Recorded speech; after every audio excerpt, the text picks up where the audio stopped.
Having described what needs to be measured in terms of sociodemographics and mentioning that we also need to measure the frequency and quantity of substance use, a key variable in the design of social surveys is the estimation of whether a person has a substance use disorder. And we want to measure that because it provides us with an estimate of the prevalence of a substance use disorder, such as cannabis dependence or harmful use of alcohol or dependence on opioid pain medications. It provides us with prevalence estimates of these different types of disorders. And often the diagnostic category is used as a threshold for whether or not there is a need for an intervention or a treatment in that population. So the higher the prevalence rates, the more likely it is that there should be some social response to the substance use problem within a population. Another thing about the measurement of substance use disorders, according to diagnostic interviews, is that they allow us to study the relationships between substance use and psychiatric comorbidity. We know that depression and anxiety, and in some cases psychotic disorders, are associated with the use of drugs like cannabis and amphetamines and heroin and many others. And we have learned about those associations by careful psychiatric interviewing that allows us to diagnose individuals in the general population who may or may not have a substance use disorder, and to differentiate between those who are using the substances but don't have a diagnosis from those who do have a disorder. Generally, in population surveys, we use structured psychiatric interviews. And these interviews can be quite long, and in some cases, they are the sole purpose of the survey. In other cases, we may take a section of the psychiatric interview, such as the substance use disorders section, which may take 10 minutes to administer, and incorporate that into a survey. Structured interviews are favored over what is called semi-structured interviews because they require less clinical training. They consist of fixed questions, so they can be conducted in telephone interviews or in face-to-face interviews in a school setting or a hospital or a clinic or in someone's home. The response categories are fixed. So generally, someone is asked about whether they have had a symptom like using more of the substance than they intended when they started, and that's a dependent symptom, and they're asked to indicate whether they ever had that symptom, yes or no, and they're asked to indicate whether, if they did have that symptom in their lifetime, whether they had it in the last year. So we can code the number of symptoms that people report using standardized questions and fixed responses. We then take the answers that people provide to the series of questions that correspond to the diagnostic criteria that you've learned about in looking at the International Classification of Diseases and the Diagnostic and Statistical Manual of the American Psychiatric Association, ICD and DSM. those criteria have been translated into questions which then can be coded.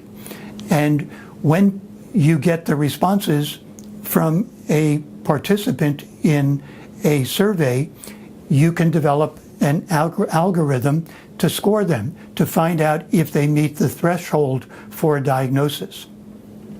So these kinds of interviews, if they're highly structured, can be administered by what is called lay interviewers. These are people who are trained as research assistants to go out and conduct the interviews by telephone or in face-to-face settings.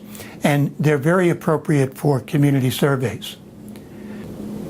These structured interviews measure the major psychiatric syndromes, including psychotic disorders, depression, anxiety disorders, and their associated symptoms. And for the most part, they ask questions in a one-year time frame, but also attempt to determine whether a person ever met criteria for a substance use disorder in their lifetime. There are probes built in within the questioning process that allow the interviewer to exclude non-essential features. So, for example, if somebody's being interviewed and they report that they had a symptom such as nausea or vomiting after using a substance, they would need to be asked as part of the probing questions whether that symptom could have been caused by something else, a medical condition that wasn't due to the use of drugs, or by taking some sort of a medication like a cancer treatment. So one needs to not only get yes or no answers to specific questions about symptoms that might indicate a substance use disorder, one also needs to rule out other factors that may mask the symptoms of a substance use disorder. And that is done simply by encouraging or forcing the interviewer to ask these probe questions. We also need to make sure that people meet a certain threshold for having a symptom. And there are duration criteria for each symptom that are imposed within the interview itself. So once a person reports a symptom, then the interviewer asks, how long did they have the symptom, and was it sufficient to qualify as a symptom of a psychiatric disorder, in this case a substance use disorder.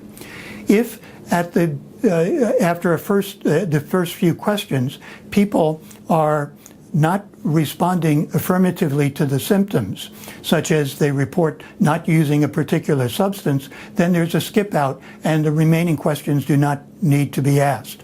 So it provides an efficient way of collecting information that can be used to get a diagnostic classification for somebody as to whether they have a substance use disorder.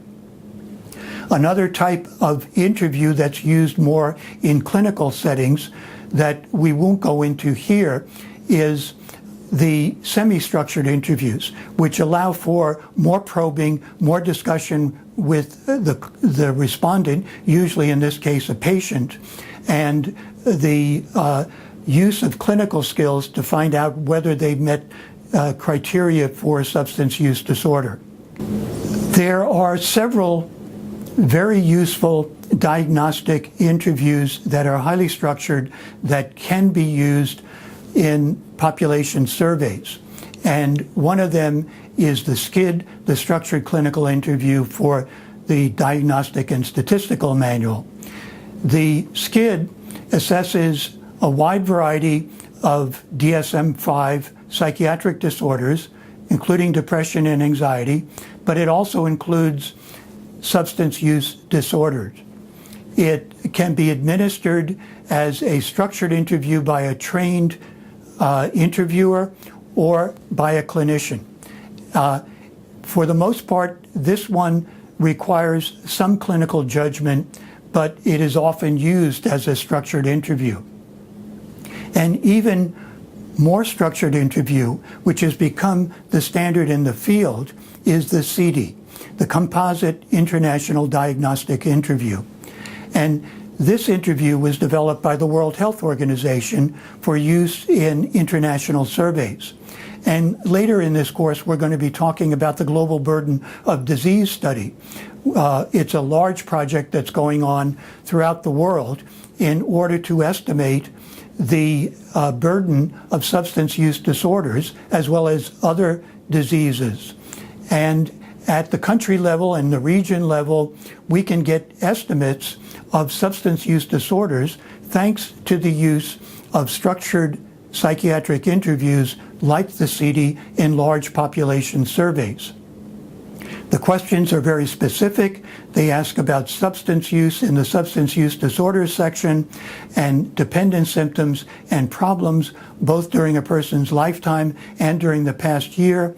There's a scoring algorithm that produces a categorical diagnosis for 10 drug classes according to ICD and DSM. And the CIDI is an interview that you should at least become familiar with in terms of its measurement of substance use disorders. So with that, we're going to move on to other types of measurement.